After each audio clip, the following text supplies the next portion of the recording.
दोस्तों, इस दुनिया में बहुत से ऐसे लोग होते हैं जो खुद को सबसे श्रेष्ठ समझते हैं। उन्हें खुद पर और खुद के काम पर बहुत घमंड होता है और वो लोग सोचते हैं इस दुनिया में मेरे जैसा कोई और है ही नहीं और ना कभी हो सकता है।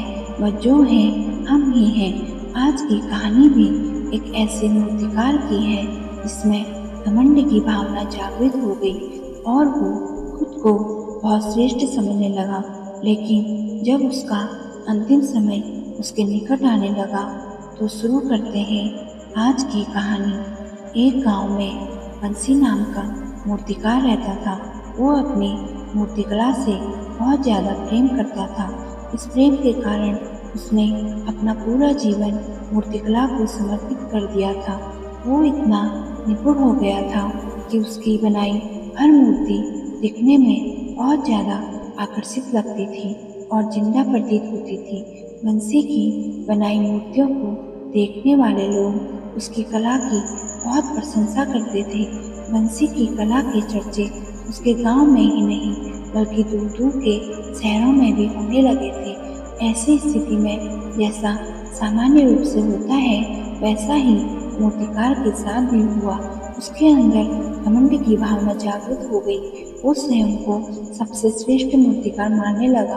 उम्र बढ़ने के साथ साथ जब बंसी का अंतिम समय निकट आने लगा तो वो मृत्यु से बचने का उपाय सोचने लगा। वो किसी भी तरह यमराज की दृष्टि से खुद को बचाना चाहता था ताकि यमराज उसके प्राण न ले सके। आखिर उसने एक उपाय सोच ही लिया। उसने अपनी बेमिसाल मूर्तिकला का प्रदर्शन करते हुए 20 मूर्तियों का निर्माण किया। वे सभी मूर्तियाँ दिखने में बिल्कुल उसके समान थी। निर्मित होने के पश्चात सभी मूर्तियाँ इतनी जिंदा प्रतीत होने लगी कि मूर्तियों और मूर्तिकार में कोई अंतर ही नहीं दिख रहा था। बंसी उन मूर्तियों के बीच में जाकर बैठ गया। अब यमराज का उसे उन मूर्तियों के बीच में पहचान पाना नामुमकिन था। उसका ये उपाय काम कर गया। जब यमराज उसके प्राण लेने आया तो 21 मूर्तियों को देख चकित रह गया। वो उन मूर्तियों में अंतर कर पाने में असमर्थ था, किंतु उसे ये भी ज्ञान था कि इन्हीं मूर्तियों के बीच में मूर्तिकार भी छुपा हुआ बैठा है। मूर्तिकार के प्राण लेने के लिए उसकी पहचान आवश्यक थी। उसके प्राण न ले पाने का अर्थ था प्रकृति के नियम के विरुद्ध जाना। प्रकृति के नियम के अनुसार मूर्तिकार का आखिरी समय आ चुका था। मूर्तिकार की पहचान करने के लिए यमराज हर एक मूर्ति को तोड़ कर देख सकता था, परंतु वो कला का अपमान नहीं करना चाहता था। इसलिए इस समस्या का उसने एक अलग ही समाधान निकाला।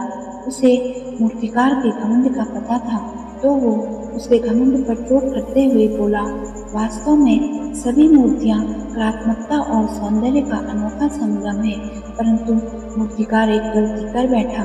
यदि वो मेरे सामने होता तो मैं उसे उस गलती से अवगत करा पाता। अपनी मूर्ति में गलती की बात सुन घमंडी मूर्तिकार का घमंड जाग गया। उससे रहा नहीं गया और उसी वक्त वो अपनी जगह से उठ खड़ा हुआ और यमराज से बोला, कैसी गलती? ये तो असंभव है। मेरी बनाई मूर्तियाँ हमेशा गलतीहीन होती हैं। यमराज का उपाय काम कर चुका था। उसने मूर्तिकार को पकड़ लिया और बोला, बेजुबान मूर्तियाँ बोला नहीं करती और तुम बोल पड़े। यही तुम्हारी गलती है कि अपने घमंड पर तुम्हारा कोई बस नहीं। यमराज मूर्तिकार के प्राण लेकर यमलोक वापस चला गया। दोस्तों, इस कहानी से हमें ये सीख मिलती है कि हमें जिंदगी में कभी भी घमंड नहीं करना चाहिए, क्योंकि घमंड विनाश का कारण है। इसलिए घमंड को कभी भी खुद पर हावी ना होने दें। दोस्तों, उम्मीद करती हूँ आज की कहानी से आपको कुछ ना कुछ सीख जरूर मिली होगी। अगर आपको आज की कहानी पसंद आई तो वीडियो को लाइक, शेयर और चैनल को सब्सक्राइब जरूर करिएगा। तो मिलते हैं दूसरी कहानी में। तब तक के लिए अपना और अपनों का ख्याल रखें और खुश रहें। धन्यवाद।